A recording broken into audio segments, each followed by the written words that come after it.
हिमांशी। अब पार्थ सदन से अमृतेश सिंह विषय के विपक्ष में।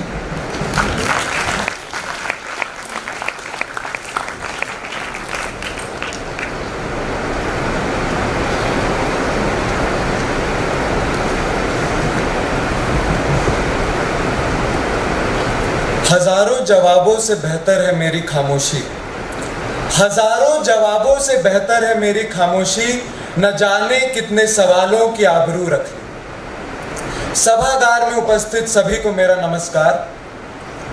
मैं आज की वाद विवाद प्रतियोगिता के विषय के विपक्ष में अपने विचार इसलिए व्यक्त कर रहा हूं क्योंकि मौन को स्वीकृति का पर्याय मानना उसकी अदृश्य व दिव्य शक्ति को कम आंक रहा है।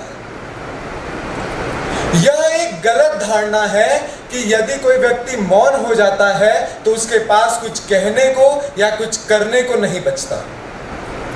किसी को शब्दहीन देखकर हमें यह नहीं समझना चाहिए कि वह हमारी बात का समर्थन कर रहा है, क्योंकि इससे यह साबित होता है कि वह व्यक्ति उस समस्या या उस परिस्थिति के दौरान अपनी भावनाओं को नियंत्रित करने में समर्थ है तथा सही व गलत में भेद करने में सक्षम है।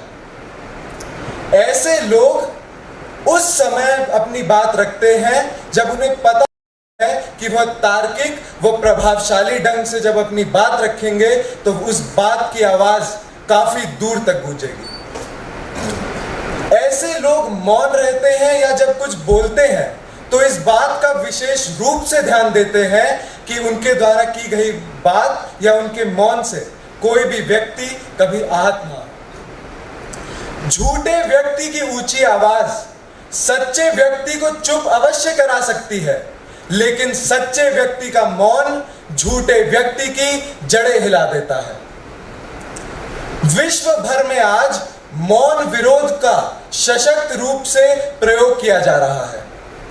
अब उदाहरण के तौर पर संयुक्त राष्ट्र संघ में जब किसी ऐसे विवादित विषय पर चर्चा होती है जिससे किसी देश के हित को नुकसान पहुंचता है तो वह देश अक्सर आजकल उस चर्चा में मौन रहकर अपना विरोध जताता है।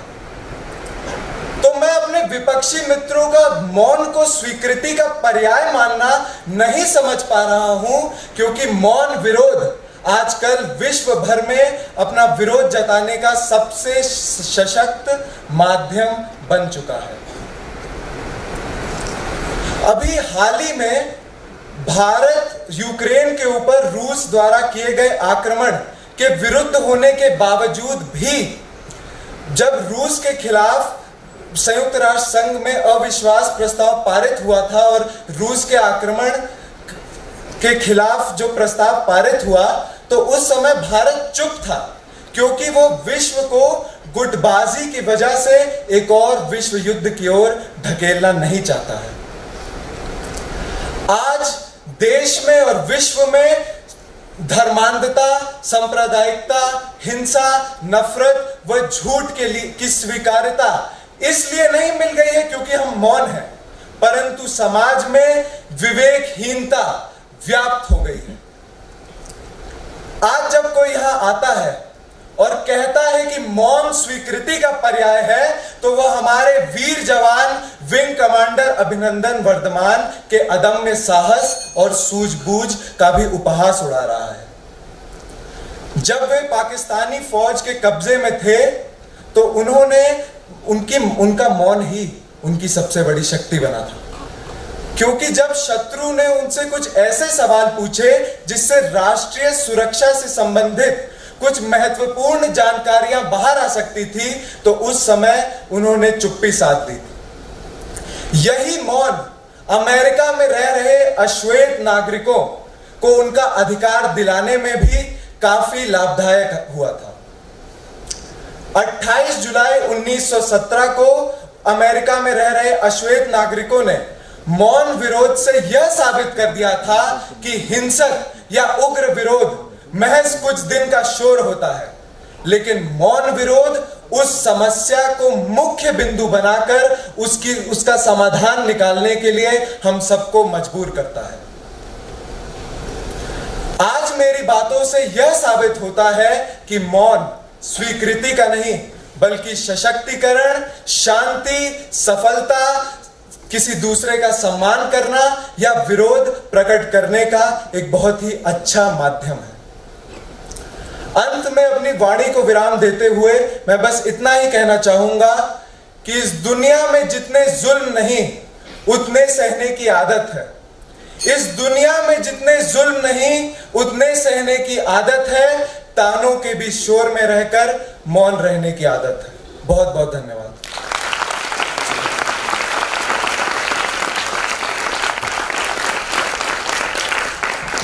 Elon House. आपको नहीं लगता कि अगर किसी का विवाह हो रहा है और वह मौन है तो इसका मतलब वह उस चीज़ को वह विवाह को स्वीकार कर रहा है, क्योंकि अगर वह उस विवाह से स्वीकृति नहीं है उसकी तो वह कुछ बोलता।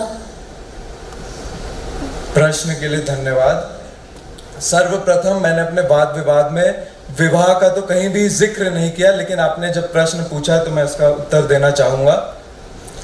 अगर विवाह एक ऐसी चीज है कि उसमें सबकी सहमति, उसमें तो मौन का मतलब मौन तो वहां आता ही नहीं है। जब विवाह किसी दो पक्षों के बीच बातचीत के माध्यम से ही तो विवाह होता है, तो इसमें मौन की बात ही कहाँ आई। पर हाँ, अगर किसी का जबरदस्ती विवाह हो रहा है और वह उस समय मौन है, तो अगर आप देखें और जब वो व्यक्ति अगर उसके माँ बाप अपनी अंतरात्मा में झांकते हैं तो वह भी जानते हैं कि उनका पुत्र या पुत्री उस विवाह से पूर्णतः उसको स्वीकार वो नहीं कर रहा है।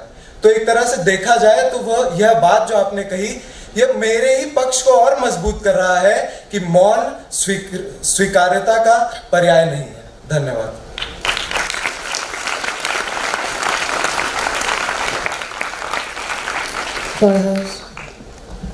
आप ये कैसे कह सकते हैं कि मौन एक प्रकार से स्वीकृति का मतलब ही नहीं है? प्रश्न के लिए धन्यवाद। अभी जो आपने प्रश्न पूछा, पिछले 5 मिनट से मैं वही बोल रहा था और मैंने वही समझाने का प्रयास किया कि मौन स्वीकृति का पर्याय कैसे नहीं है, परंतु मैं कुछ मुख्य बिंदु दोबारा दोहरा देता हूं। देखिए, जब तक व्यक्ति कुछ कह नहीं रहा है तब तक ये कैसे साबित हो जाता है कि वह उस बात को लेकर अपनी सहमति जता रहा है या नहीं। और मौन को अगर आप स्वीकृति का पर्याय मानते हैं, मैं एक उदाहरण देना चाहूंगा। सुप्रीम कोर्ट ने भी कहा है, उच्च न्यायालय ने भी यह कहा है। एक केस था Ramji Dayawal and sons private limited versus invest import private limited का, जहां पे एक पक्ष के मौन को यह समझ लिया गया था कि वह उनके बीच जो सहमति हुई थी वो यह मान लिया गया था कि दूसरे पक्ष का मौन उनकी सहमति है। तो उच्च न्यायालय ने भी यह कहा है कि किसी का मौन किसी की सहमति या उसकी स्वीकार्यता नहीं माना जा सकता है। बहुत बहुत धन्यवाद। धन्यवाद।